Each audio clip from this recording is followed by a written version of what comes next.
Welcome back to ClearKai. In our last lesson, we learned what percent really means, out of 100, and how to find it using simple multiplication and division. Today, we are going to use that same idea in real-world situations. We will look at how percentages describe groups and data, like how many students in a class prefer a certain subject, or what portion of a team are girls or boys. By the end of this lesson, you will see that percent isn't just a number. It's a powerful way to compare parts and wholes in everyday life. Let's look at a quick example. In a pool of 50 students, 45 said math was their favorite subject. We want to know what percentage that is. Percentage always means out of 100. So to find it, we will compare the part, the 45 students, to the whole, the 50 students. First, let's note what we are working with. There are 50 students in total, and 45 of them like math. To find the percent, we will use our main idea. Percent equals part divided by whole times 100. Now we will plug in our numbers. That's 45 divided by 50 times 100. 45 divided by 50 equals 0.9, and 0.9 times 100 is 90%. So 90% of the students said math was their favorite subject. Now it's your turn to practice. Let's look at these real-life examples and apply what we've learned. In the first one, there are 24 students, and 15 have a brother. You can find the percentage by dividing 15 by 24, then multiplying by 100. In the second one, 6 out of 13 of Julian's songs are rock songs. Again, part over whole times 100 will give you the percent. And in the last one, 9 out of 11 students own dogs. Follow the same idea. Part divided by whole times 100. Remember, percent means part divided by whole times 100. Take a moment to try each one before we go over the answers. Let's solve this first one together. In a class of 24 students, 15 said they have a brother. We will use the same formula. Percent equals part divided by whole times 100. That's 15 divided by 24, then multiplied by 100. When you calculate it, you get 62.5%. So about 62.5% of the class has a brother. Simple, just part over whole times 100.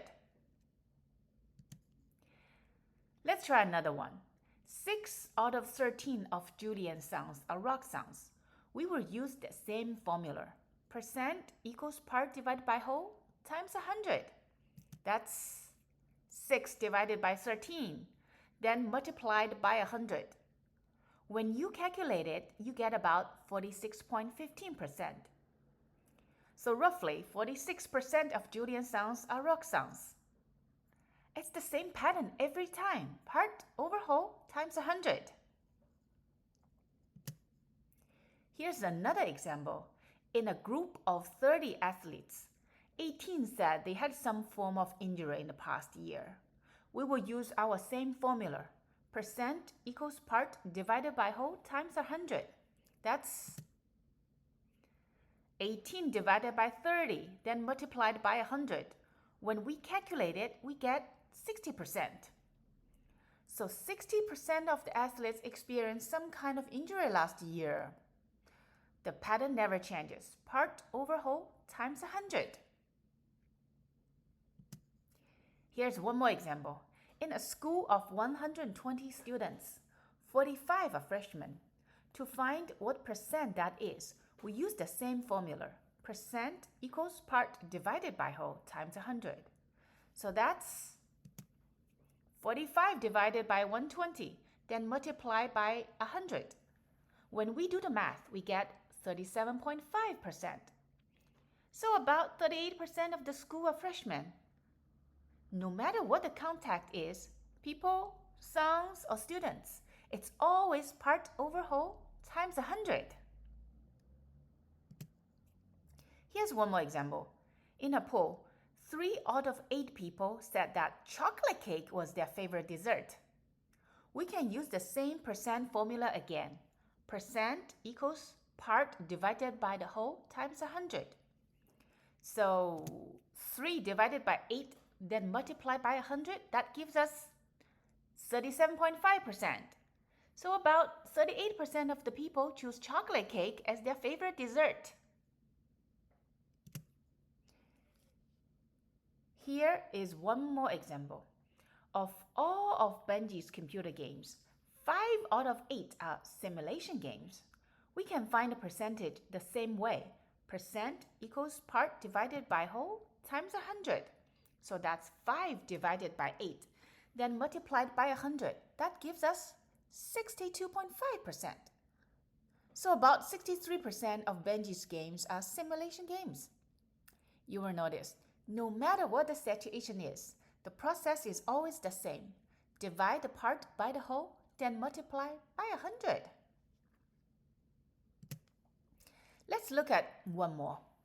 In a survey, 12 out of 15 people said their favorite sports was ice hockey. To find the percent, we use our same formula. Percent equals part divided by whole times 100.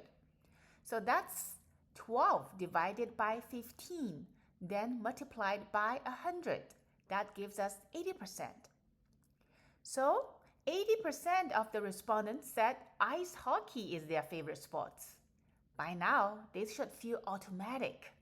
Every percent problem comes down to comparing part to whole and then scaling it to 100. All right, let's look at one last example for this lesson. In a classroom, 9 out of 11 students own dogs. We will use the same formula. Percent equals part divided by whole times 100. So that's 9 divided by 11, then multiplied by 100. That gives us about 81.82%, which means roughly 82% of the class owns a dog. By now, you've seen that every percent problem, no matter the topic, follows the same pattern. Compare part to whole, then scale it to 100. Let's wrap up what we have learned today. Every percent problem connects back to this one simple formula. Percent equals part divided by whole times 100. Remember, percent means out of 100. Always divide first, then multiply by 100. So when you're asked, what percent of students prefer math or what percent of songs are rock, you're really just comparing how big the part is compared to the whole. Great job! You've now mastered how to find percentages in groups and data. Next, we will take what you have learned and apply it to real-world situations like shopping and sales. For example, if a shirt costs $50 and it's 60% off, how do we find the sales price?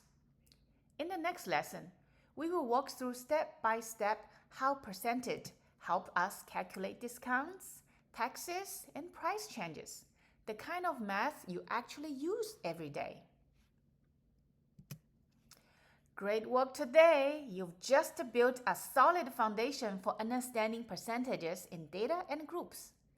In the next lesson, we will take it a step further and use percentages in real-world money problems like discounts and sales. Thanks for listening with ClearKai, where learning is made clear one step at a time.